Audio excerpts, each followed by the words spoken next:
Hello everyone, నేను మొన్న video తీసా కదా మా అమ్మగారిది, ఇదిగోండి చూడండి.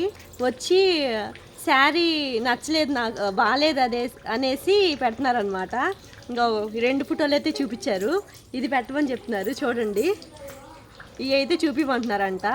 నన్ను ఎందుకు తీసావు నువ్వు, శారీ మంచిగా లేదుగా అనేసి అంటున్నారు. చూడండి, ఒకసారి ಅಜ್ಜಿతో ಮಾತಾಡ್ದಾಂ. ಅಜ್ಜಿ ಹೇಳ್ರಿ, ಇದು ಚೆನ್ನಾಗಿತ್ತು, ಆವಾಗ ಚೆನ್ನಾಗಿಲ್ಲ ಏನು? ಹೌದು ಹೌದು, ಇವಾಗ ಇಲ್ಲ, ಅವಾಗೆಲ್ಲ ಚೆನ್ನಾಗಿಟ್ಟಿದೆ. ಹೌದು, ದಪ್ಪ ಬಂದಿತ್ತು. ఈ దప్ప ఇదారంట, అంటే కొంచెం బొద్దుగా ఉన్నారని చెప్తున్నారు. చూడండి, క్యూట్గా ఉన్నారు కదా. మీరు కూడా అజ్జికి కామెంట్ చేయండి, ఓకేనా? ಹಾಯ್ ಹಾಯ್ ಹೇಳ್ರಿ. ಆಯ್ತಾ? ಹಾಯ್ ಹಾಯ್ ಹೇಳ್ರಿ. Hi bye. ఓకే, లైక్ మరి అజ్జి కోసం ఒక లైక్ చేయండి, అలాగే సబ్స్క్రైబ్ చేసుకోండి. Bye bye.